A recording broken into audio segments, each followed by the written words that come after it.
أعوذ بالله من الشيطان الرجيم بسم الله الرحمن الرحيم السلام عليكم ورحمة الله وبركاته الحمد لله الذي نحمده ونستعينه ونستغفره ونعوذ بالله من شرور أنفسنا ومن سيئات أعمالنا من يهده الله فلا مضل له ومن يضلل فلا هادي له أشهد أن لا إله إلا الله وحده لا شريك له وأشهد أن محمدا عبده ورسوله لا نبي بعده رضيت بالله ربا وبالإسلام دينا وبمحمد نبيا ورسولا لا إله إلا الله الحي القيوم لا إله إلا الله العلي العظيم لا إله إلا الله رب السماوات السبع ورب العرش الكريم لا إله إلا الله الحليم الكريم سبحان الله تبارك الله رب العرش العظيم والحمد لله رب العالمين ففهمناها سليمان وكلا آتينا حكما وعلما فسخرنا مع جبل الجبال وسبحنا وطيرنا ما فعلنا يا حي يا قيوم يا رب موسى وهارون ويا رب محمد صلى الله عليه وسلم اللهم ارزقنا الفهم والحكمة والعمل برحمتك يا أرحم الراحمين يا مجيب السائلين اللهم نور قلوبنا بهدايتك نبينا محمد صلى الله عليه وسلم كما نورت الأرض بنور شمسك أبدا أبدا أبدا برحمتك يا أرحم الراحمين يا مجيب السائلين. Alhamdulillah kita sudah berada di penghujung Rabiul Akhir ya, tanpa terasa dan kita bermohon kepada Allah Subhanahu wa taala, Allah yang Maha Kuasa atas segala sesuatu, Allah yang Maha memberikan kebaikan kepada siapa yang Allah kehendaki dan Allah yang memberi hidayah dan petunjuk ya kepada siapa-siapa yang Allah tunjuk. Dan mudah-mudahan dengan kita terus bermunajat kepada Allah, terus mengikhlaskan diri mengibadahi Allah memberikan kebaikan-kebaikan kepada kita, baik kebaikan dunia maupun kebaikan akhirat. Bapak sekalian, kita akan sambung pelajaran kita kemarin tentang surah Yunus. Ya, kita pelajari kemarin surah Yunus, yaitu bagaimana keagungan Al-Quranul Karim, keagungan Al-Quranul Karim.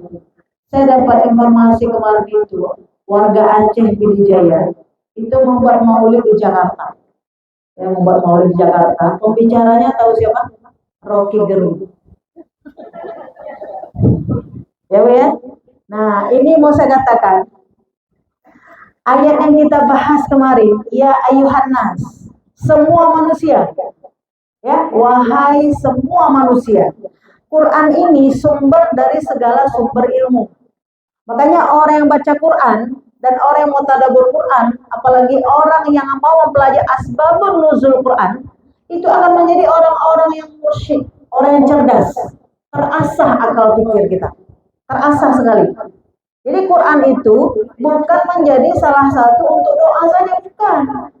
Quran itu bukan untuk doa saja, bukan.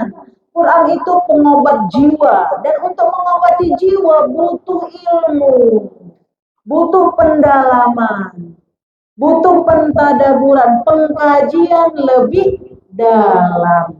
Makanya orang-orang yang bertafakur dengan Al-Quran itu pahalanya 1000 kali lipat dibandingkan dengan orang membaca tanpa dihadiri dengan qalbu. Ya, tanpa dihadiri dengan qalbu. Dan Rocky Gerung mengerti dari awal sampai akhir. Mengerti dari awal sampai akhir. Lalu orang bertanya, bagaimana tentang agama? Dia katakan, mengenai agama urusanku dengan Tuhanku. Jangan ditanya, urusannya dengan Allah. Itulah hidayah. Itu lagi yang paling mahal. Dan hidayah itu adalah hak penuhnya Allah kepada siapa yang Allah kehendaki. Ini kita ngaji-ngaji kayak gini, banyak kali udah kita catat. Banyak kali kita catat. Tapi seberapa dari yang kita catat itu yang kita amalkan? Kan? Dari yang kita baca ini berapa yang kita amalkan? Salat malamnya, zikirnya, memaafkannya, bersedekahnya, yang kita amal, yang kita tulis banyak. Tapi nggak usah putus asa, tulis saja, tulis, ngaji. Nanti pada titiknya Allah yang Maha Sayang, Ya, itu Allah akan memberikan kepada kita mutmainnah, puncak bahagia. Karena Allah zat yang maha membalas. Allah itu zat yang maha membalas. Inna rabbi ala siratim mustaqim. Kata Allah, aku adalah Rabb yang maha lurus, yang gak pernah bengkok sedikit pun. Dan tidak ada manusia yang kecewa kepada Allah. Ya, tidak ada manusia yang kecewa kepada Allah. Nah, jadi kembali ke tadi, tokoh Indonesia yang sangat diakui, itu mengerti sejarah perjuangan Rasulullah dari awal sampai akhir. Bagaimana dia katakan bahwa Rasulullah itu seorang historis, seorang sejarawan yang sangat membawa satu perubahan yang begitu besar. Nah, kalau kita dalam Islam dikatakan rahmatan lil alamin, yang memberi rahmat bagi seluruh alam. Tetapi Allah Subhanahu wa taala memberikan predikat tertinggi orang yang sudah menekuni mentadabburi Al-Qur'an, mengikhlaskan dirinya mengibadahi Allah, maka Allah akan menambah-nambah hidayah dari hidayah yang telah ada. Itulah wahuda wa rahmatul lil mu'minin. Maka Allah akan memberi petunjuk. Nanti Bu, kita jika Allah sudah kehendaki dengan ilmu yang kita dapat dari Al-Quran ini, maka nanti Allah kasih petunjuk mana yang boleh, mana yang tidak boleh. Tapi ada juga yang kita langgar. Tapi ketika kita langgar itu, sadar kita, malu hati kita. Sebelum ditegur kawan kita, kita malu duluan. Malu hati kita. Kenapa? Karena kita dipandang langsung oleh Allah Subhanahu wa taala. Itulah yang disebut dengan akhlak mulia, yaitu ihsan. Engkau beramal, manusia tidak mengetahui, Allah maha menatapmu. Allah maha mengetahui apa yang kita lakukan. Itulah nanti bernasnya satu amalan. Jadi pandangan manusia bisa jadi melihat dia tidak open. Padahal tidak begitu. Ada keadaan sendiri yang dia hubungan dengan Allah, mengakui tapi dia belum mampu untuk melakukannya dengan maksimal. Nah, jadi kita lihat malu diri dengan malu hati jauh lebih dalam itu malu hati. Dengan malu hati itulah kita beristighfar senantiasa kepada Allah. Astaghfirullah wa atubu ilaih. Astaghfirullah wa atubu ilaih. Astaghfirullah wa atubu ilaih. Makanya nanti Ibu, orang yang malu hati, orang yang mengenal dosa-dosanya, dia itu kepada Allah Subhanahu wa taala selalu menjadikan dirinya mengingat dosa-dosanya.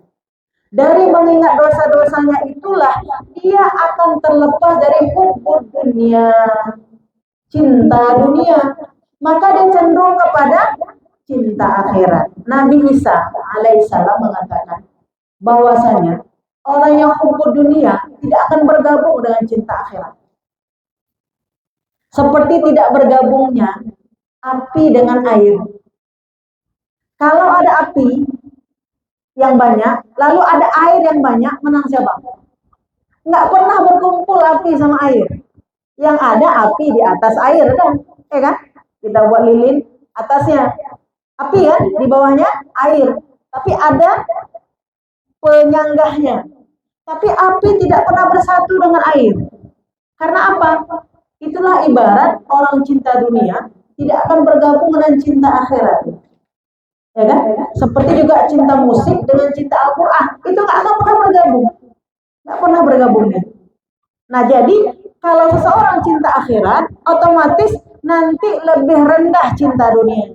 Kalau cinta dunia lebih tinggi, maka nanti cinta akhiratnya akan lebih rendah. Nggak ada dia setara-setara, itu nggak ada. Nggak ada setara-setara. Nah, makanya kita lihat apa tanda-tanda orang cinta dunia. Tanda cinta dunia tidak pernah memikirkan dosa-dosanya. Ya, tidak pernah memikirkan dosa-dosanya, tidak pernah memikirkan salah-salahnya. Kita kalau udah pikir dosa kita, udah pikir salah kita, maka kita pasti akan bertaubat kepada Allah. Karena besar sekali balasan yang Allah beri bagi orang yang bersujud kepada Allah dan bagi orang yang tidak bersujud kepada Allah. Ada balasan tersendiri. Nah, yang menunjukkan kita mana cinta dunia, mana tidak, maka itu adalah Al-Quranul Karim. Maka dikatakan Al-Quranul Karim adalah mau'izah. Jadi nanti bagaimana? Nanti orang-orang yang cinta akhirat menyeimbangkan cinta dunianya dengan cinta akhiratnya. Nanti ada kecenderungan dia ada kecenderungan dia lebih cinta kepada akhirat. Makanya jika dia hartanya dialirkan untuk ibadah kepada Allah. Ada tenaganya dialirkan untuk Allah. Ada waktunya maka dia wakafkan juga untuk akhiratnya. Jadi dia seperti itu. Maka dikatakan siapakah orang yang bisa menyeimbangkan itu? Mereka yang diberi hujah petunjuk dari Allah Subhanahu wa taala. Disebutkan ibu dalam riwayat ketika Allah telah menciptakan dunia ini, maka setelah itu Allah tidak melihatnya lagi. Sampai seperti itu. Setelah Allah ciptakan, Allah tidak melihatnya lagi. Nah, kalau kita lihat kita masih hidup di dunia, kita masih mencintainya. Hanya saja bagaimana kita mencintai dunia tidak masuk ke dalam titik-titik dosa. Andai pun kita melakukan dosa, cepat kembali kepada Allah Subhanahu wa taala. Nah, kita bahas sedikit tentang hikmah yang Allah katakan, ya ayyuhan nas, wahai manusia, qad ja'atkum mau'izah. Maka sungguh kata Allah, wahai manusia, sungguh-sungguh telah datang kepadamu pengajaran yang sangat besar, mau'izah dari Rabbmu sendiri, wa syifa'un lima fis sudur. Maka dia itu akan mengobati jiwa-jiwa kamu, mengobati jiwa-jiwa kamu.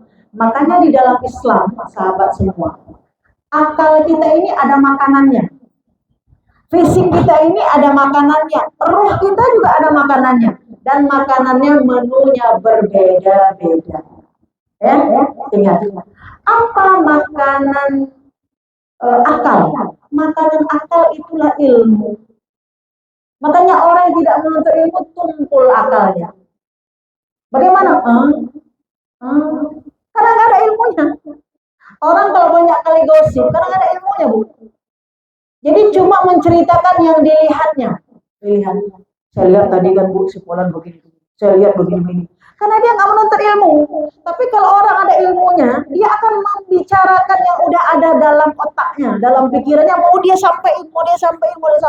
Karena penuh seperangkat kepalanya dengan ilmu, mau dia sampaikan. Makanya nanti ilmu yang tidak diarahkan kepada ma'rifatullah akan muncul selalu perdebatan. Coba tengok, orang kalau banyak ilmunya suka kali berdebat. Bukan kayak gitu, bukan kayak gini, enggak kayak gini, enggak kayak gitu. Karena dia sudah belajar. Itu efek negatif, ya Bu ya. Jadi berdebat itu karena ada pengetahuan. Hai kiban masa asam keun, pakai kunyit, enggak, jangan banyak kali kunyitnya, segit bunga. Karena kita ada ilmu. Kamu ada ilmu, tapi kalau kita lihat itu makanan dari akal ilmu, dan sumber dari segala sumber ilmu mau'izah adalah Al-Qur'anul Karim. Maka nanti orang yang belajar itu wattaqullah wa yu'allimukumullah.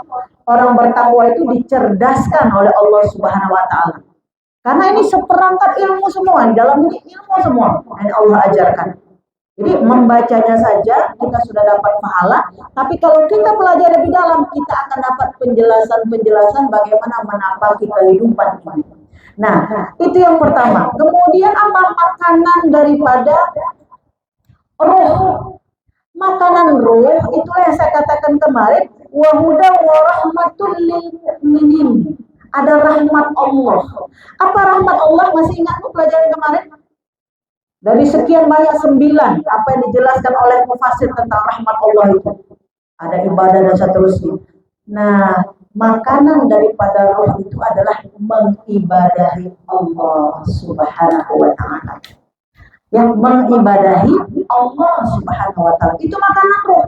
Makanya roh nanti kalau kita nggak kasih asupannya, misalnya nggak kasih baca Qur'annya, tidak berzikir ya, tidak menyebut-nyebut nama Allah, tidak berzikir, itu ingatannya tumpul.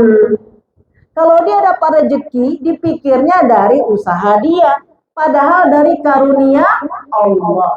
Kita dapat jodoh dipikir karena tetangga yang kasih. Tetangga saya terima kasih kalau tetangga saya tunjukkan sama saya. Bukan, itu perantara yang Allah beri. Apapun yang Allah beri sama kita, ini adalah pemberian dari Allah. Karunia Allah, maka disebut dengan rahmat Allah. Makanan ruh tidak ada lain. Makanan ruh adalah mengibadahi Allah Subhanahu wa taala. Banyak bentuk ibadah dan itu harus kita makan tiap hari. Pagi, siang, sore, pagi, siang, sore. Paling katakan wasabbihu lailan tawila. Maka sucikanlah Allah sepanjang malam. Sanggup kita? Semakin bersih ruh kita ini, maka semakin titik-titik dosa itu tidak ada lagi. Makanya seperti misalnya sholat, membersihkan dosa kita antara satu sholat dengan sholat berikutnya. Orang umrah gitu juga, antara satu umrah dengan umrah berikutnya. Kita baca surah Al-Kahfi antara satu Jumat dengan Jumat berikutnya. Nah gitu kan? Itu membersihkan seperti kita berselawat hari ini.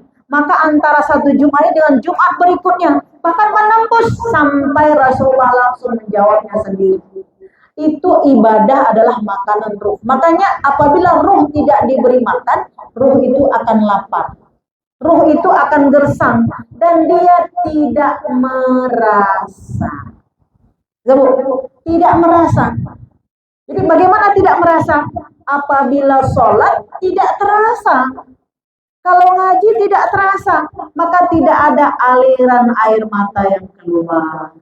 Maka tidak ada penyesalan. Maka tidak ada rasa merugi. Tidak ikut ngaji, enggak ada rasa merugi. Enggak ada rasa rugi.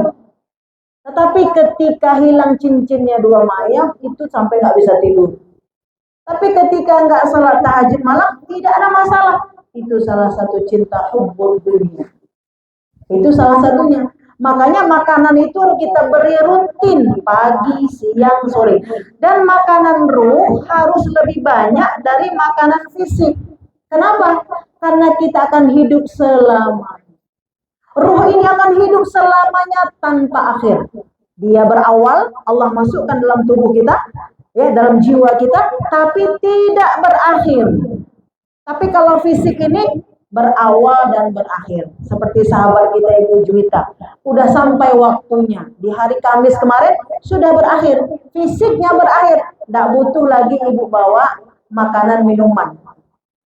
Tapi yang paling butuh sekarang lah doa-doa kita kepadanya. Allahumma ighfir laha warhamha wa'afihi wa'fu anha. Tidak ada lagi makanan yang perlu kita. Nah, di dunia ini bagi-bagilah makanan. Udah mati nggak perlu lagi. Ya kan? Waktu sehat mama kita kirimkanlah makanan. Ketika mama kita udah nggak ada, ayah nggak ada, nggak perlu lagi kan makanan. Maka kita butuh mengirimkan doa-doa kita. Dan kita mau makanan ruh kita kasih makan sendiri. Jangan mengharapkan anak kita kasih makan ruh kita. Karena nanti di yaumil akhir, apabila ruh itu tidak diberi makan, dia tetap lapar dan meminta. Dan itulah disebut dengan siksa-siksa kubur.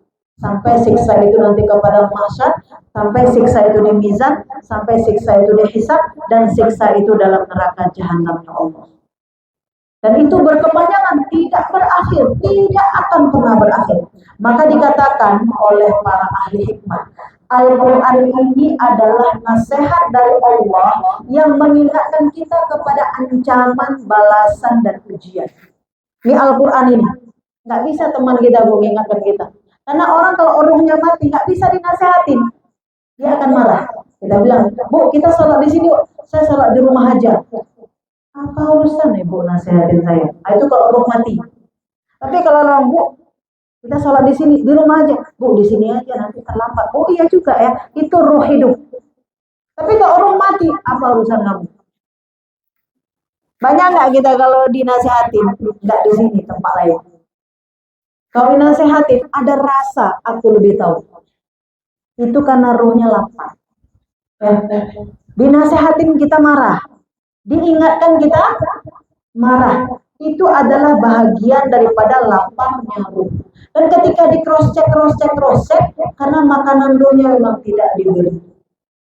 Makanan jiwanya tidak diberi. Makanya kita lihat, Bu, kenapa di majelis ilmu diingatkan kepada kita bagaimana mendekat kepada Allah Subhanahu wa taala. Dan Allah tidak perlu setoran-setoran lain. Infak kita pun Allah nggak perlu. Karena infak itu akan kembali kepada kita lagi. Tetapi yang Allah butuh apa kepada kita? Allah butuh agar kita ini bisa bahagia. Allah butuh Allah kita ini bisa bahagia. Dan itu juga Allah nggak perlu sebenarnya. Karena Allah mau kita sembah, nggak kita sembah, tetap Allah yang maha kaya.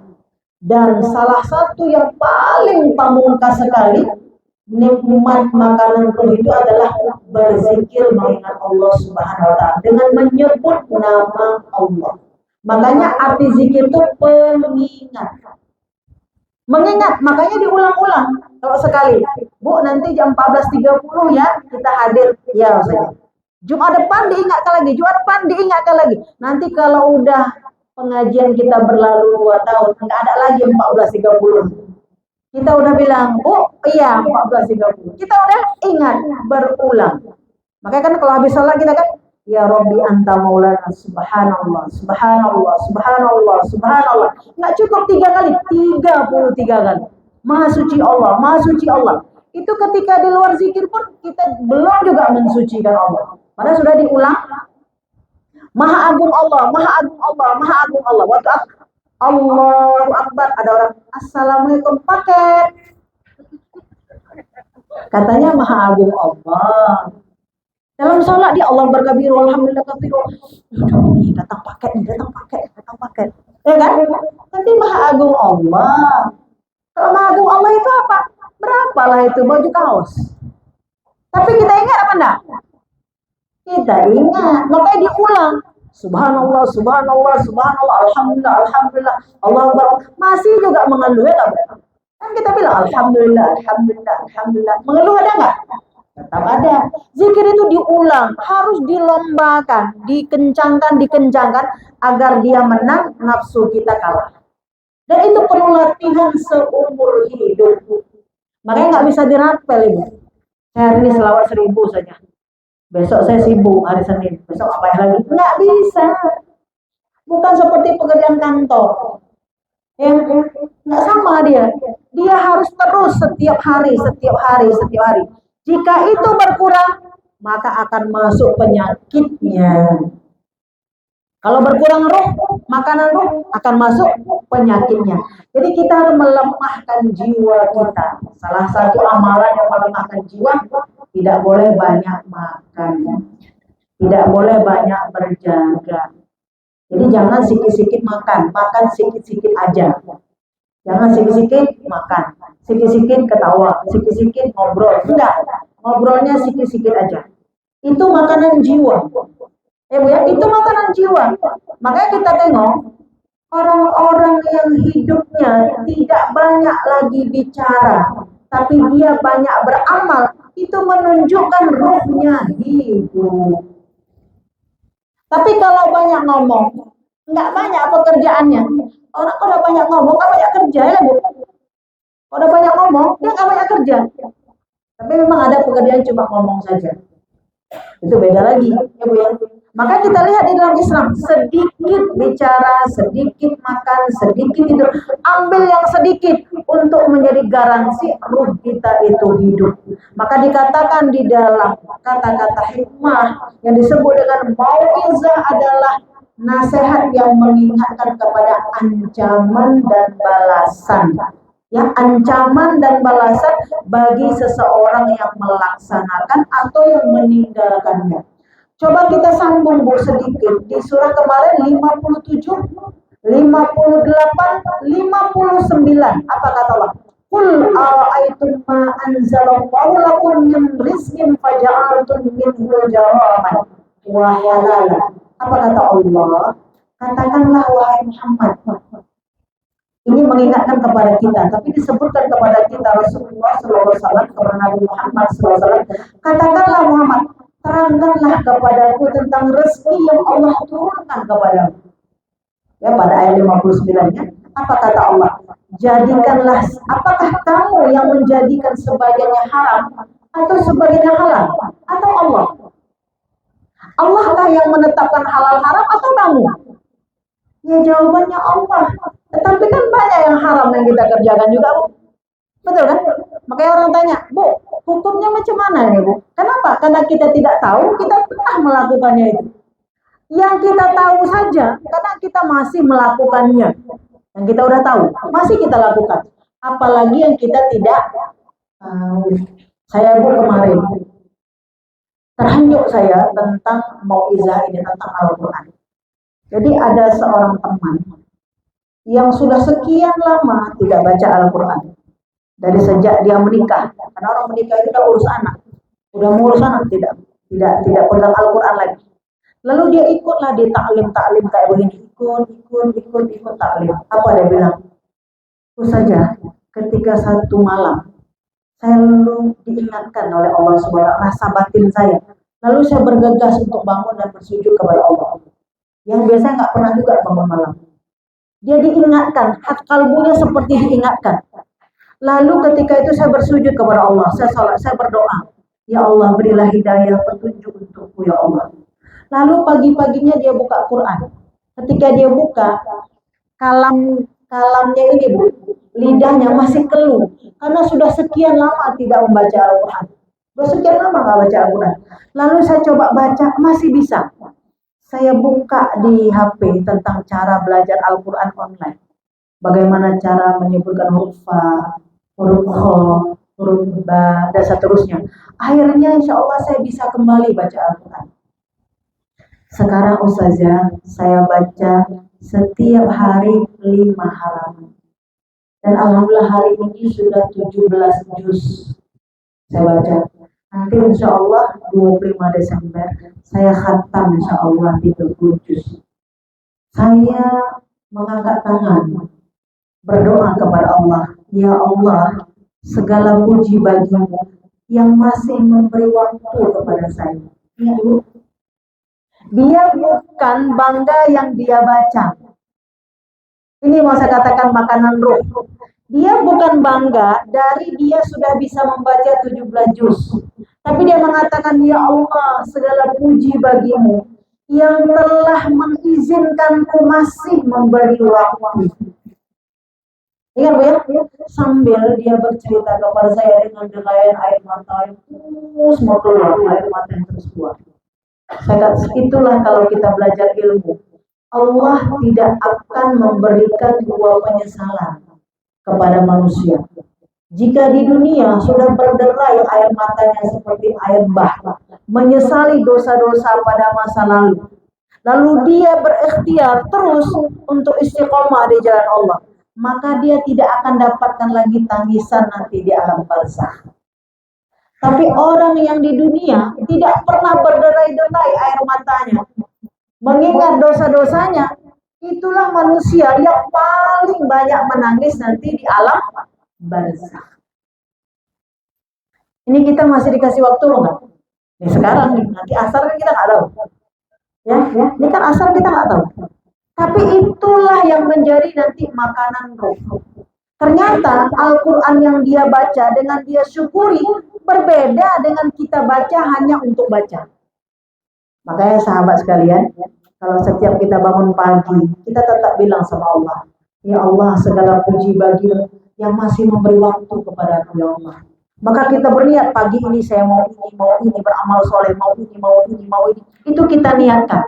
Kenapa? Banyak hamba-hamba Allah di alam barzakh sana mengatakan farjina amal soleh. Ya Allah, aku ingin bangkit. Ya Allah, aku ingin salat duha, aku ingin sedekah, aku ingin baca Quran. Kita saja Bu, sekarang udah berapa Rabiul Akhir? Kemarin kita bilang, Bu, Rabiul Awal kita khatam lah 30 juz. Apa saja. Nanti saya Rabiul Akhir kan masih bulan Maulid juga. Ini udah berapa? Udah mau 25 Rabiul Akhir kita katakan. Sedikit lagi, tinggal berapa hari lagi? Ya Allah, barulah 10 juz. Tapi kutakat besok 20 juz sekali. Pas habis Rabiul Akhir belum juga. Tapi masih diberi waktu, masih diberi waktu. Makanya dikatakan penyesalan yang paling menyesal itu adalah ketika manusia telah sampai ajalnya. Tidak bisa bergeser, tidak bisa ke depan sedikit pun, dan apa yang dia bawa. Tapi yang Allah paling suka adalah ketika kita mensyukuri semua kebaikan yang Allah izinkan. Maka dikatakan di sini, rahmat Allah yang paling besar apabila engkau mengetahui dosa-dosamu, lalu engkau mengistighfarinya. Kita tahu dosa-dosa kita istighfar. Di mana kita tahu dosa-dosa kita? Kita udah bahas kemarin dalam surah Hud. Faqultu astaghfiru rabbakum innahu kana ghaffara. Maka katakanlah astagfirullah, engkau pasti mendapati Allah dengan ampunannya. Tetapi ketika kita ngaji lagi nanti lebih dalam, tidak cukup ucapan itu saja. Ternyata ucapan itu ada amalan-amalannya. Ya? Ada amalannya, ada tata caranya. Sebagai contoh, bagi orang yang sudah mengaji, bagi orang yang sudah mengikuti kajian-kajian secara penuh, dia tidak akan meninggalkan amalan-amalan istighfar. Apa amalan istighfar? Salah satu amalan istighfar itu adalah dia terus mentadabburkan Al-Quran. Karena Al-Quran itu bahasa Allah, bukan bahasa Arab. Orang Arab pun masih perlu belajar. Maka kita perlu guru untuk menerjemahkan surah Al-Baqarah ayat ini, apa artinya ini, apa artinya ini, apa artinya. Seperti ini. Apa yang dimaksud dengan mau'izah? Tidak ada yang disebut di sini Al-Quran. Tapi ketika para mufasir mengatakan yang disebut dengan mau'izah adalah Al-Quran, dibahas lagi apa itu Al-Quran? Obat hati. Wa syifa'ul lima fis sudur, itu adalah obat hati yang dengan terobatnya hati wa hudaw wa rahmatul lil mu'minin. Maka dengan terobati hati itu dia akan dapat petunjuk-petunjuk. Dan itu hanya diberi kepada orang mukmin, tidak kepada orang kafir. Jadi kasih orang kafir. Hanya kepada orang mukmin. Makanya nanti banyak manusia yang belum beriman baca Quran. Udah dia baca Quran, dia asyhadu alla ilaha illallah wa asyhadu anna Muhammadar Rasulullah. Orang mukmin ragu-ragu dikit dia. Baca Quran, tambah yakin. Baca Quran, tambah yakin. Kita ngaji gitu juga, Bu. Ngaji pertama datang, rame ya? Kalau rame datang aku, ada apa di sana? Kalau nggak rame, kan, Bu? Karena kalau rame senang kita. Kalau sedikit orang kita nggak senang. Orang beriman enggak? Mau rame, mau nggak rame, mau ada orang, nggak ada orang, dia tetap akan istiqomah menjalankan itu. Seperti kita, Bu, menjemput rezeki. Kita orang tukang jualan. Mau laku, nggak laku, kita tetap terus bekerja. Kayak kita sholat bertambah rezeki kita sholat, rupanya rezeki kita tidak bertambah, kita tetap sholat enggak? Tetap. Tapi kalau sholat agar kita kaya, waktu kita sholat rupanya nggak kaya, sholat mah kita akan berhenti. Orang bilang, Bu, sholat duha itu, Bu, sholat untuk tambah rezeki. Sholatlah dia 2 rakaat, 4 rakaat itu saja. Aku udah 8 rakaat. Tapi kok belum kaya juga? Hai. Itulah rezeki. Ya kan? Kenapa? Karena engkau dengan sholat duha diampuni dosa kecil, diampuni dosa besar. Itulah rezeki yang paling besar. Untuk mendapat lakab radhiyallahu anha atau radhiyallahu anhu. Kita lihat, Bu, para pengejar akhirat seperti para sahabat Nabi, istri-istri Rasulullah, mukminin, lakab mereka radhiyallahu anhu, yang semua mereka diridhoi oleh Allah. Saya tanya, ada pernah kita udah dapat itu sertifikat radhiyallahu anha? Ada? Kalau ada kita langsung berguru sama dia. Ada, Bu? Buat ada. Malam-malam habis sholat tahajud, radhiyallahu anha. Ada? Tidak ada. Kita hanya disebutkan ikutilah keridhaan Allah. Kalau kamu diberi rezeki, bersyukurlah. Kalau belum, bersabarlah. Itu, dan tidak boleh berhenti. Dan kalau kita lihat, orang-orang yang diberi semangat dalam kalbunya oleh Allah, orang yang ruhnya dipenuhi jiwanya dengan ibadah kepada Allah. Kalau kita ibadahnya cilet-cilet, tewas. Karena persaingan hidup ini ketat. Ya kan? Rezeki kita saja, kita katakan rezeki kita secara duniawi, yang jatah kita bisa nggak diambil sama orang? Misalnya kita 10.000 dapat jatah kita satu. Kita 10.000. Orang lain nggak sampai 10.000. Menang nggak dia? Bisanya menang dia. Kalau bukan ada ilmu akhirat, stres apa enggak? Stres. Pohon mangga kita, buahnya diambil sama dia. Stres apa enggak? Stres. Tapi karena ada iman, itu bukan rezeki saya. Betul. Itu hanya iman yang bisa mengobati. Kalau nggak ada iman, nggak bisa. Kita sama-sama tukang catering. Kawan kita, bisanya catering sama kawan orang. Bukan sama kita. Stres apa enggak? Stres. Tapi kita karena ada iman, rezeki udah diatur Allah. Itulah enaknya orang beriman. Itulah enaknya. Tapi kalau nggak beriman, gitu kali lah dia ya. kawan aku ngaji sama-sama pesan catering sama sekolah. Padahal nama aku ada. Kenapa pesan sama dia? Ada nggak Bu? Terbaca kan? Walaupun dalam Islam, apabila engkau ingin menjual tanahmu, tanya dulu sama tetangga. Mau beli? Tengok dulu kiri kanan kita ada nggak tetangga kita. Kalau ada, lebih bagus dengan tetangga. Baru sama. Tapi karena kawan kita kan nggak semuanya juga baca Quran. Itu harus kita realitas kehidupan. Itu realitas kehidupan. Nah, dikatakan apa? Al-Quran ini obat, penenang jiwa-jiwa kita, yang ujungnya Allah akan memberikan rahmat. Apakah itu rahmat? Kita bahas kembali. Diizinkan mengibadahi Allah Subhanahu wa ta'ala. Ya, diizinkan tidak terlewatkan ibadah-ibadah itu. Makanya kita nanti ketika kita udah mengaji, ada ibadah yang terlewat, rasa menyesal yang sangat dalam. Jadi Ibu, apa yang menjadi hikmah bagi sahabat kita tadi, teman kita tadi, ketika dia sudah dapat 17 juz, lalu dia katakan apa? Setelah ini Ustazah, saya insya Allah bertekad akan menghatamkan terjemahannya. Setelah khatam terjemahannya, saya bertekad akan mendatangkan guru. Saya akan datang ke tempat guru, akan berguru per hurufnya, per ayat. Kira-kira ini dicatat nggak sama guru?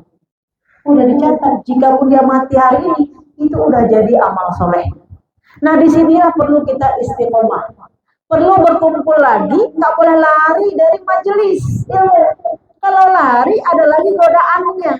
Ingat Ibu tentang 99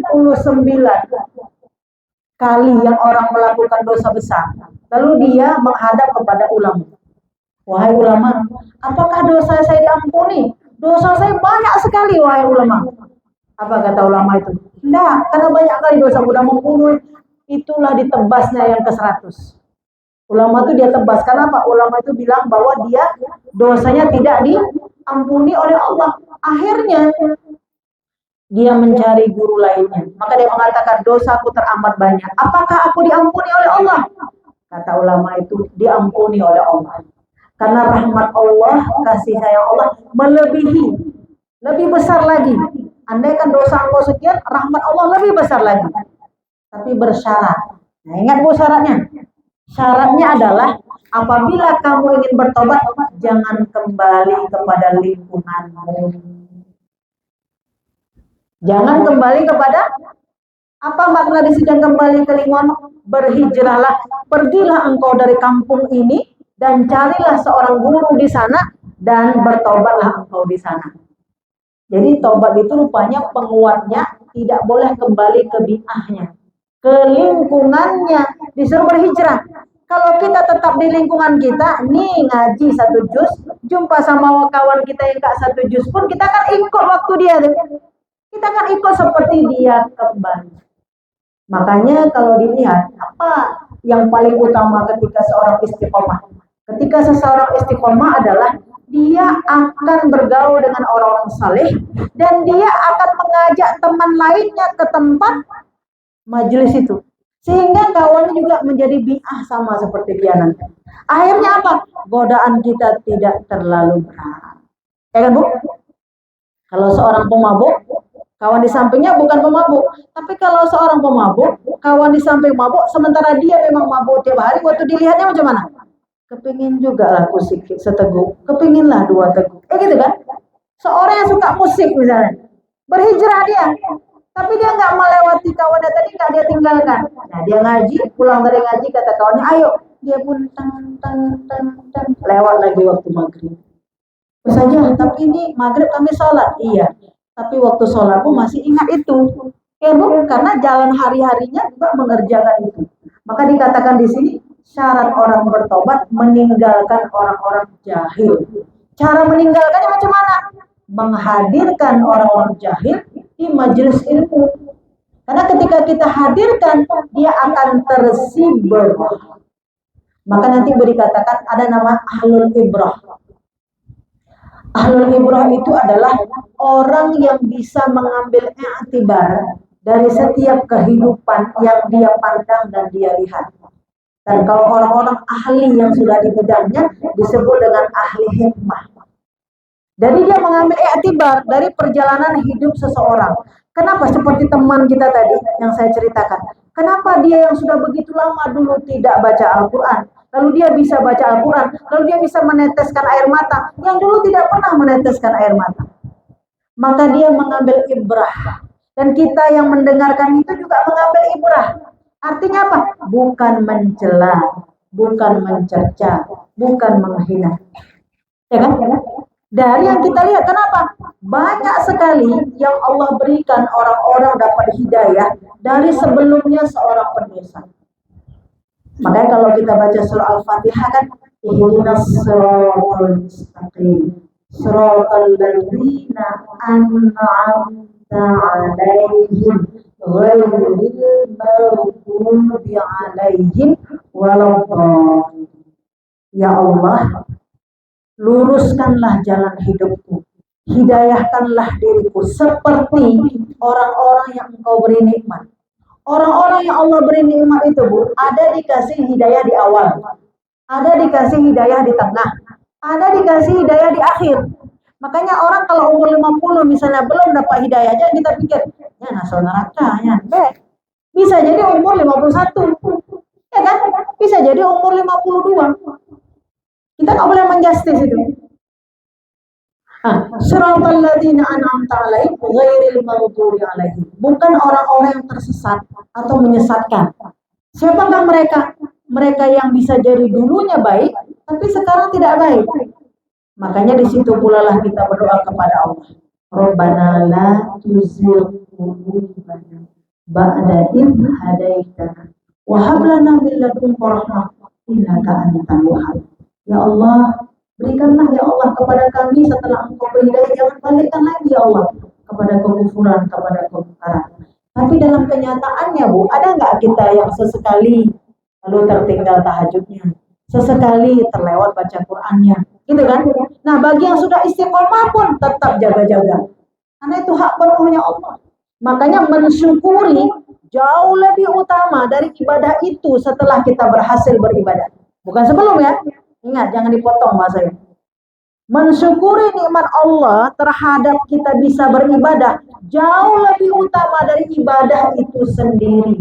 Karena ibadah itu pun anugerah dari Allah, bukan kehendak kita. Bukan kehendak kita. Betapa banyak orang misalnya yang meninggal jam 12. Dia udah berniat untuk dia sholat jam 1 zuhur kan, tapi nggak sampai umurnya. Kan hak penuh Allah. Ya kan, hak penuh Allah, tapi nggak sampai ke jam 1, jam 12 sudah innalillah wa inna ilaihi rajiun. Nah, makanya dikatakan ahli i'tibar, orang yang mengambil hikmah dari perjalanan panjang kehidupan manusia. Nah, di sini Allah katakan, Ibu, pada surah An-Nisa ayat 59 ini, apakah engkau yang menghalalkan? Apakah engkau yang mengharamkan? Bukan, kata Allah, akulah yang menghalalkan sesuatu, akulah yang mengharamkan. Jangan ambil alih pekerjaan Allah. Dia menghalalkan, dia mengharamkan. Tapi dalam kehidupan itu ada, bolehlah dikit lah, dikit aja. Bolehlah dikit. Kayak kita belanja. Kita belanja, Bu, saya beli ikan 1 kilo. Iya, beli 1 kilo. Ada yang kecil di sampingnya, ada yang kecil. Yang kecil itu udah ditimbang, masukkan ke dalam keranjang. Anak popo, Pak. Bapak murah rezeki ya, Bapak murah rezeki sama penjual. Kita bilang sama penjual dia murah rezeki. Kenapa? Kecil kali kita ambil. Kalau yang kecil itu ada seperti ini 100 orang, kecil-kecil udah berapa kilo? Untung nggak ada? Anda. Maka dikatakan ketika bercampur yang haram itu bisa jadi haram semua. Nah, kalau kita kaji-kaji, banyak nggak yang haram dalam perut kita ini? Banyak lah. Ya kan? Bagi seorang guru misalnya. Ala buhana apa? Jumat bagawo. Baca orangnya. Nggak pergi hari Jumat. Karena cepat pulang, nggak pergi, nggak datang ke kantor hari Jumat. Ya, dengan berpikir bahwa cepat pulang. Boleh apa enggak? Enggak boleh, karena waktu kita dapat gaji dihitung nggak hari Jumat. Itu nggak benar. Nggak ada ilah hari Jumat, ada kan? Dihitung penuh, tidak dikong. Maka bercampur. Tetapi Allah itu Maha Rahman, Maha Rahim. Ketika kita bertobat, maka itu pun akan diberikan kebaikan oleh Allah. Nah, saya Ibu ingin tambahkan sedikit di dalam surah Al-Hijr. Surah Al-Hijr itu adalah surah ke-15, ayat 45-46. Ini agar kita tahu bagaimana nanti peristiwa ketika di alam akhirat. Dan Allah sudah jelaskan dalam Al-Quran. Apa kata Allah? Innal muttaqina fi jannatin wa uyun. Sesungguhnya kata Allah, ini sungguh ini. Sesungguhnya kata Allah, orang-orang bertakwa itu berada di taman-taman surga yang penuh dengan kenikmatan. Uyun itu kita pandang enak, mata air surga. Jadi kalau jannah itu adalah taman-taman surga. Maka surga itu bahasa dasarnya adalah taman, bukan kebun ya, taman. Memang indah. Memang diperindah oleh Allah Subhanahu wa taala. Nah, para mufasir Ibu mengatakan di sini, orang-orang bertakwa itu akan menemukan yang namanya kenikmatan. Maka yang dia rasa oleh ruhnya ketika dia beribadah memang nikmat. Itulah faliyafrahu. Dia bahagia dan bergembira. Jadi kita ketika melaksanakan ibadah ini penuh dengan semangat. Dan itu tidak akan mungkin ada tanpa ada ibadah yang benar. Kalau ibadah salah, capek. Beda ya? Kalau ibadah salah, capek. Ini kita kok ngaji Quran, jika benar, kita itu semangat. Karena kita mengerti, waktu kita baca itu kita mengerti alur ceritanya. Kalau berdoa ada nggak orang menangis? Berdoa dia menangis. Dia paham. Kalaupun dia tidak paham, level yang rendah lagi, karena enak kali suara ustazah itu baca doa, maka dia pun menangis. Ya kan? Ada manfaat. Tapi kalau dia tidak connect dengan iman, maka dia bilang lama kali pun berdoa. Udah 30 menit masa nggak habis-habis berdoa. Ada nggak terasa itu? Sampai amin. Nah, saya begini. Itu karena nggak paham Ibu. Tapi kalau ada iman, tertancap. Ya kan? Kalau mengerti maknanya, lebih lagi. Nah, itu berisi. Nah, dikatakan orang-orang bertakwa, innal muttaqina fi jannati wa uyun. Orang bertakwa itu menikmati sekali amal soleh. Nah, dijelaskan oleh para mufasir. Ini kita lihat, kita masuk enggak dalam kategori ini. Apa dikatakan? Udkhuluha bisalamin aminin. Di dunia dia menikmati perintah Allah, menikmati meninggalkan larangan Allah, maka di akhirat udkhuluha bisalamin aminin. Maka dia akan masuk ke dalam kesejahteraan. Kalau di dunia adalah orang-orang yang sudah primernya udah selesai, tinggal sekundernya, tinggal leksnya. Jadi kalau hiburan segala macam dia sudah bisa membuat itu menjadi rutinitas kegiatannya, aktivitasnya, karena tidak ada kekurangannya lagi. Udah kehidupan seperti itu namanya sejahtera. Saya katakan kemarin, apa amalannya? Allahumma antas salam wa minkas salam wa ilaika ya'udus salam fahayyina rabbana bis salam wa adkhilna jannata daras salam. Rutin kita baca pada sholat. Nah, dikatakan di sini apa? Dia akan masuk ke dalam surga dengan secepat kilat, dengan sangat aman tanpa ada hambatan apapun. Ada cirinya di dunia. Udkhuluha bisalamin aminin. Ada cirinya. Tipis-tipisnya di dunia. Satu, dia punya sifat yang tidak suka bersengketa. Dia punya sifat tidak suka berselisih paham. Nggak berkelahi, nggak SKT. Jadi kok ada teman kelompok 20, 10 nggak kawan, 10 aja. Nah, saya bilang kemarin, dari 20 orang itu pecah jadi 2. Jadi 10. Dari 10 tadi pecah jadi 2 lagi, jadi 5. Dan 5 tadi pecah lagi. Nah, berkelahi lagi. Jadi berapa? Jadi 3. 3 pecah lagi, jadi bersatu. Tinggal dirinya sendiri, ada kawan. Ada nggak dalam grup-grup kehidupan kayak gitu? Pertama 20. Padahal dalam Quran, kalau Ibu buka surah An-Anfal, nggak begitu dia. Kalau kamu ada 20, maka kamu pasti akan ada 200. Kalau kamu ada 200, pasti kamu akan ada 2000. Itu hebatnya dalam Islam. Tapi kalau nggak berislam, dari 20 bisanya jadi 1. 20 orang. Kawannya banyak. Umur 60 tahun. Berapa orang kawan? Ada sudut sana satu, itu pun kalau awal bulan kawan. Akhir bulan kawan lagi. Kita bilang, Bu, kalau nanti udah sampai waktunya, lalu tibalah sampai ajar, siapa yang mau sholat kan? Karena nggak kawan. Padahal dalam Islam kita butuh 40 orang agar kita tidak dapat azab siksa kubur ya, yang mendoakan kita Allahumma firnaha. Ya gitu kan? Minimal kita punya kawan dekat 40 yang kapan saja siap datang walaupun dia berada di luar sana, siap datang 40 orang. Baik-baiklah 40 itu. Kalau kurang 40, wassalam. Ya ada. Maka dikatakan di sini, udkhuluha bisalamin aminin. Kata Allah, hai, masuk terus tuh surganya Allah, masuk terus, masuk. Masuklah engkau tanpa hambatan, aman kau masuk ke sana. Wah, enak kali ya. Udkhuluha, masuklah dengan keadaan tanpa hambatan, aman sekali. Siapa itu ya Allah? Maka dijelaskan oleh para mufassir, dia yang di dunianya aman, nggak peduli kali ya mau urusan orang. Siapa suaminya, udah kerja apa enggak, di mana dia, ya, enggak sibuk kali sama orang. Dia sibuk urus dirinya.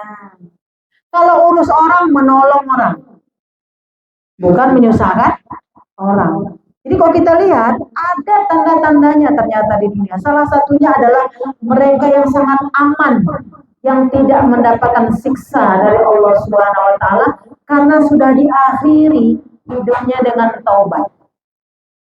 Jadi orang yang sangat aman itu bukan seorang yang tidak berdosa. Itu harus kita garis bawahi. Karena semua kita nggak pernah terlepas dari dosa. Tapi hidup orang yang udkhuluha bisalamin aminin, mereka yang selamat jalan tol menuju surganya Allah, mereka yang berdosa, tapi dari dosa itu menyesal semenyesal-menyesalnya. Maka ada islah, ada perbaikan, wujud nyata dari istighfar. Maka salah satunya hablum minan nasnya terjaga. Jadi kita Bu, kalau ada salah-salah, WA kawan, mohon maaf lahir dan batin, mohon maaf lahir dan batin. Kalau misalnya belum jelas juga, kita datang ke rumahnya, kita minta maaf. Hablum minallah itulah yang wajib-wajib, yang wajib-wajib, yang terlewatkan yang wajib-wajib. Maka dikatakan mereka yang tidak ada sengketa, ya, tidak ada masalah dengan Allah, tidak ada masalah dengan manusia. Hablum minallah jalan, hablum minannas juga jalan. Dan orang yang hablum minallah dengan Allah baik, tapi tidak baik hablum minannas, menunjukkan hablum minallah yang tidak baik. Jadi apabila sholatnya bagus, semuanya bagus, itu baru dilihat bagus, tapi hakikat memang tidak bagus. Karena Allah itu ketika kita imani dengan benar, itu akan membuat kita baik kepada sesama manusia. Karena manusia itu ciptaan Allah. Kita Bu, kira-kira kalau baik dengan teman, teman itu punya anak. Kalau baik sama mamanya, sama anaknya, kita baik enggak? Ya kan? Kalau kita baik sama Allah, kita ini ciptaan Allah. Kawan kita juga ciptaan. Makanya manusia yang menganiaya ciptaan Allah itu sama seperti melukai hukum Allah. Hablum minallah. Nah, satu ya, tidak bersengketa kepada kawan. Jadi kita tengoklah kawan-kawan kita, macam mana kita sama kawan. Baik nggak kita sama kawan? Kalau hubungan sama kawan kita banyak yang SKP-nya, banyak tak enaknya. Atau yang kedua, kawan suka sama kita, kita nggak suka sama kawan. Ini masalah. Ya Bu ya, kawan suka sama kita, kita tidak suka, itu masalah juga itu.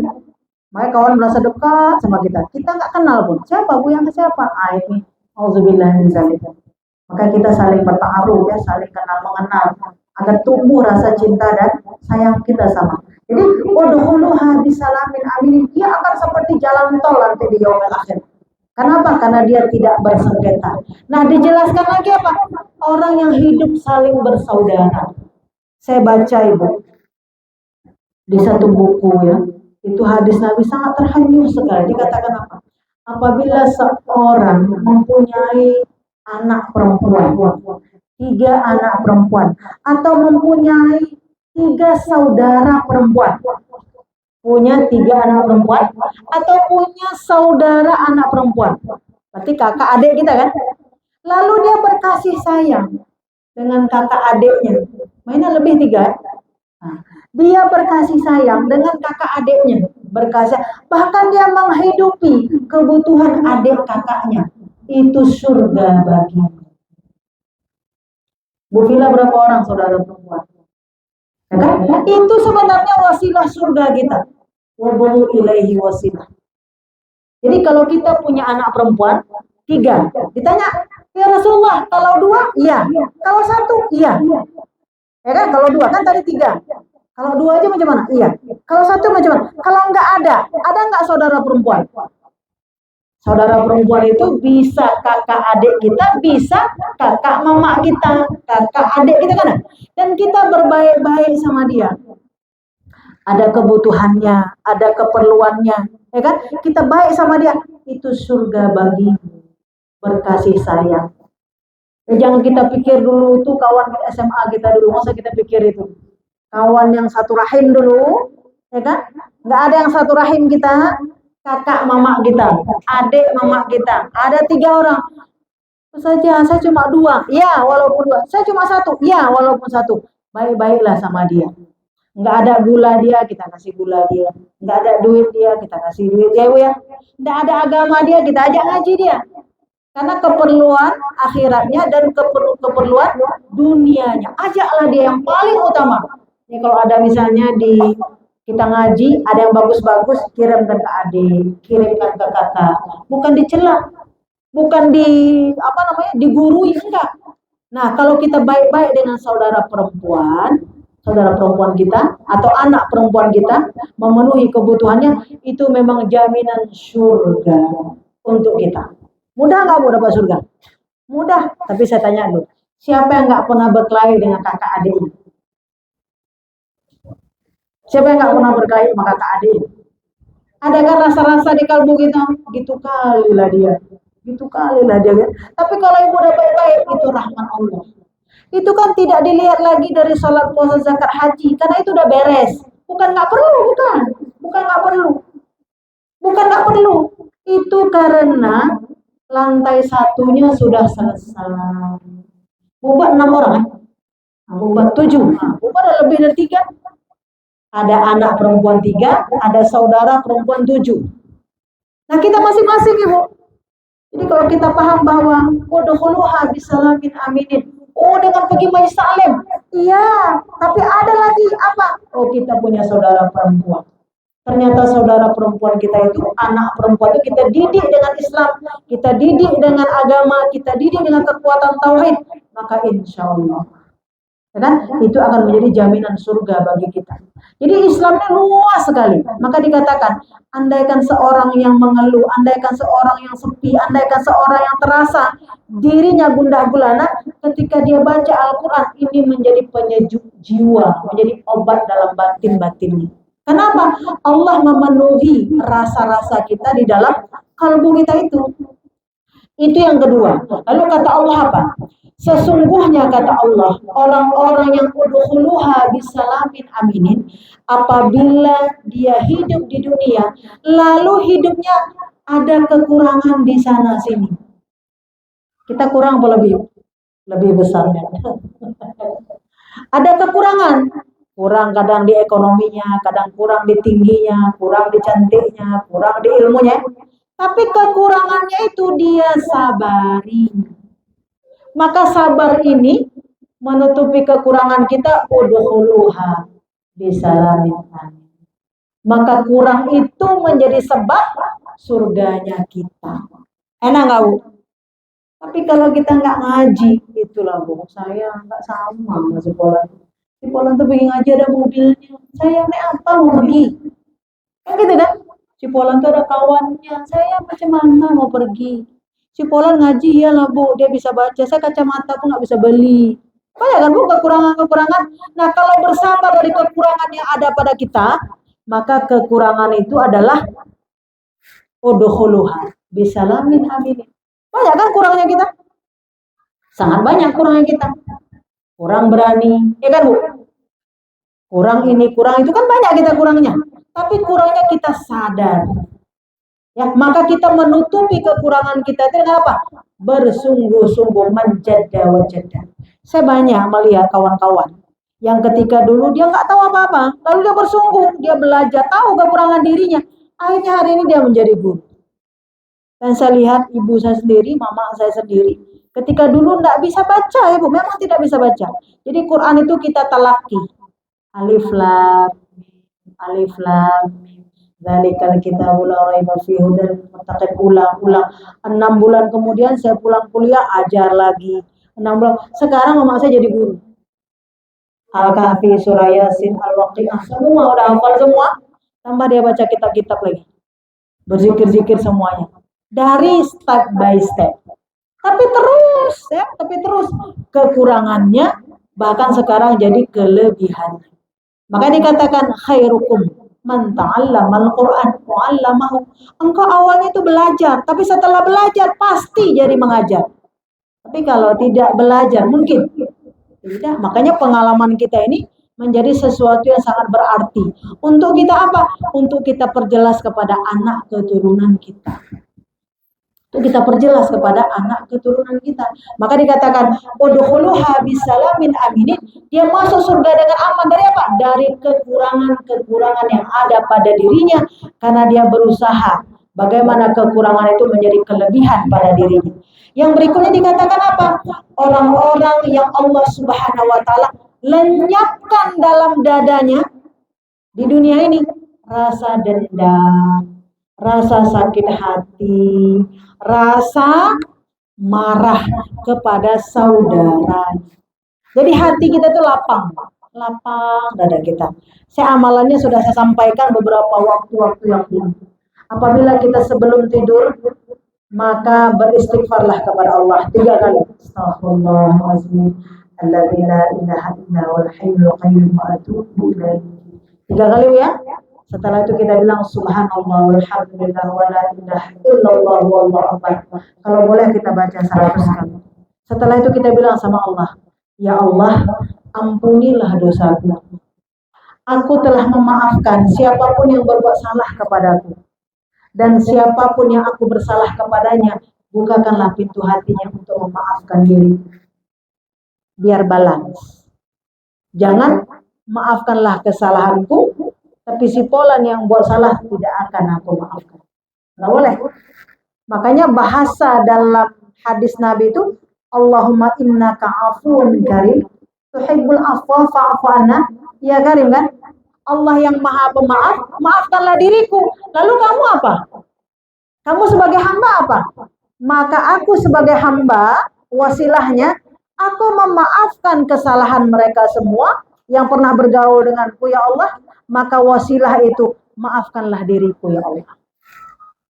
Jadi kalau ada manusia yang masih membekas dalam dirinya dendam, marah, ya benci, apakah kepada tetangganya, terlebih lagi kepada 3 saudaranya tadi, itu menjadi tanda bahwa dia tidak mau diberi maaf oleh Allah. Tapi kalau kita berbaik-baik sama saudara kita yang perempuan, yang laki-laki juga, tapi di sini semua perempuan, karena yang banyak kali tingkahnya itu perempuan, ya kan? Kita mungkin kalau sebagai sebagai kita menantu dengan mertua dengan ayah, kita katakan dengan mertua kita, kan paling enak dengan yang ayah ya. Kalau dengan mama kan agak, karena kita sama-sama perempuan, ya kan? Tapi kalau dengan laki-laki mungkin lewat saja, jarang-jarang ya. Orang bermasalah dengan mertua yang laki-laki. Biasanya dengan yang mana? Perempuan, itu gesekan di dapur, makanan segala macam, itu ada gesekan-gesekan. Nah, makanya di sini orang yang dalam dadanya dihilangkan rasa dendam. Dan yang tertinggi uswah kita adalah Nabi kita Muhammad Sallallahu Alaihi Wasallam. Disitulah Bu kita ulang-ulang. Mengapa di dalam Islam ada ayat Alam Nasrah? Alam Nasrah itu adalah diceritakan tentang bagaimana lapangnya dada Rasulullah. Alam Nasrah laka sadrak. Tapi kalau Nabi Musa, Rabbi syrah li sadri. Ya Allah, lapangkanlah dadaku, baguskanlah lisanku, benarkanlah ucapanku, pahamlah mereka terhadap ucapanku, kan gitu ya. Tapi kalau Rasulullah tidak. Rasulullah alam nasrah laka sadrak. Aku lapangkan dadamu wahai Muhammad. Ingat ya, Rasulullah nggak pernah minta sama Allah, memang udah dibersihkan dadanya. Jadi kita ini ada bawaan dari lahir. Bawaan kita ini misalnya dididik dengan kekejaman, bawaannya memarah aja. Ya kan? Orang pakai baju nggak serasi pun kita yang marah. Pakainya hijau sama merah, kenapa gitu? Orang yang pakai kita yang marah. Bukan jilbab kita, bukan baju kita, bukan badan kita. Kok marah loh? Kita pergi ke warung orang, masak asam ke orang, enggak enak, marah kita. Apa urusan? Kalau mau enak, masaklah di rumahmu sendiri. Kita pergi ke kedai orang kan kita bayar. Katanya tukang kedai, siapa suruh datang? Siapa suruh datang? Kalau enggak enak, kok masaklah sendiri rumahmu. Kan gitu kan? Tetapi kita kan marah juga. Nah, tapi Rasulullah kalbunya dilapangkan oleh Allah. Dan kalau kita baca sejarah luar biasa, kecil-kecilnya lagi apa ya? Lagi beternak itu sama anak Halimatus Sa'diyah dibelah dadanya. Nanti kalau mau cerita panjang tuh sama Bu Hayani, ceritanya panjang. Buku kita saya tengok Bu Yani ada di situ, pernah dibuka-buka. Bagi yang duluan datang taruh aja buku situ, baca. Itu luar biasa mengalir air mata kita. Kenapa? Di situ dibelah dada Rasulullah. Apa diambil? Semua sifat-sifat tercela.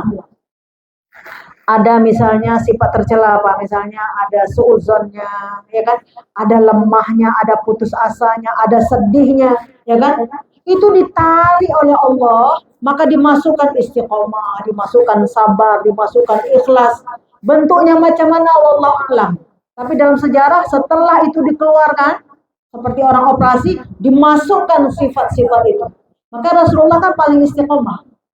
Paling istiqomah. Dan 2 minggu yang lalu kita pelajari tentang bagaimana Rasulullah memakan buah anggur di kebun Adas. Sampai hari ini kota Taif terkenal menjadi produksi anggur ya, yang manis-manis. Itu berkah kehidupan Nabi. Nabi tidak membenci kaum Taif.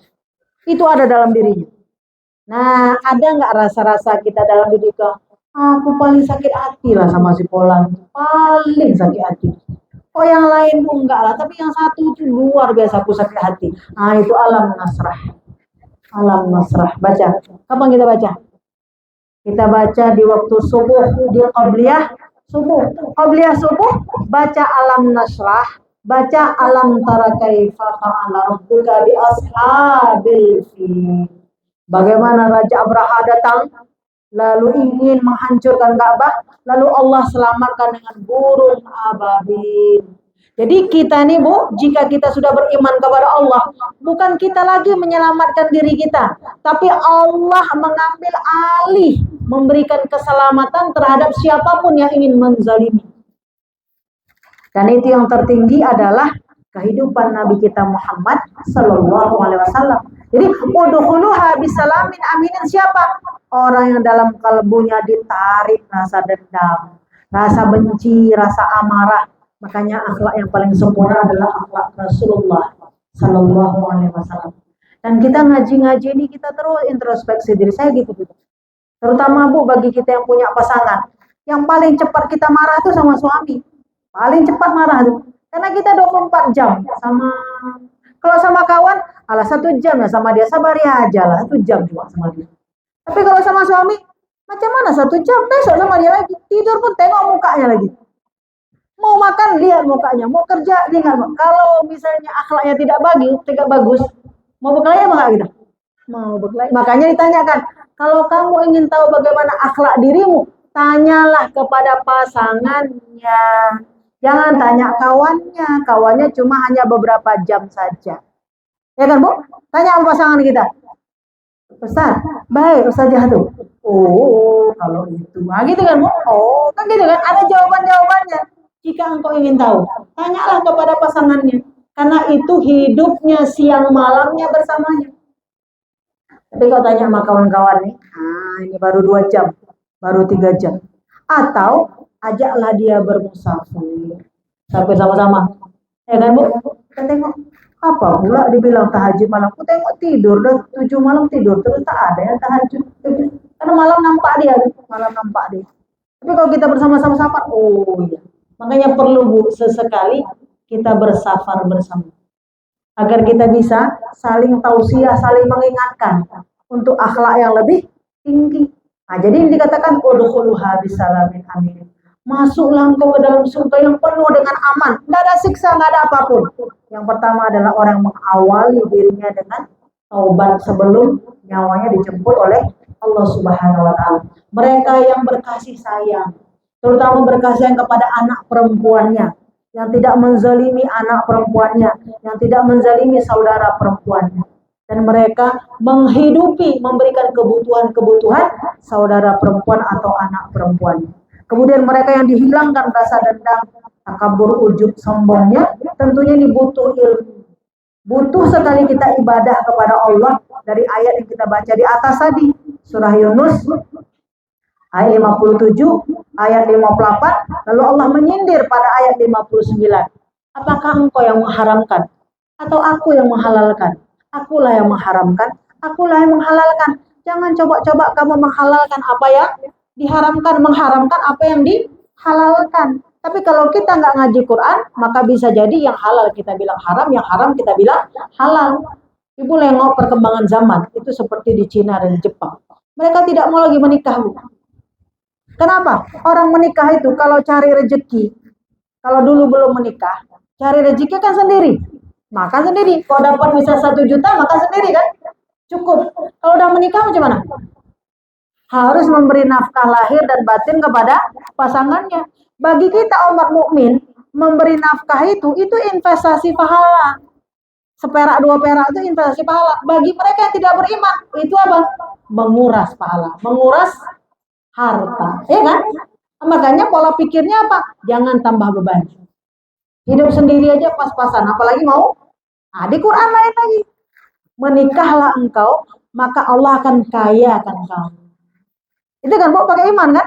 Tapi kalau pakai logika belum cukup lagi. Apa mau cukupnya? Belum cukup lagi. Kenapa nggak menikah? Belum cukup lagi. Belum cukup lagi. Dalam Islam tidak begitu. Makanya beda sekali paradigma berpikir logika dengan paradigma yang dibimbing oleh hujah, oleh Al-Quran yang ada. Nah, makanya mari kita terus mentadabbur Al-Quran, mencintai agama ini, mencintai Allah melalui Al-Quran, karena di Al-Quran inilah disempurnakan.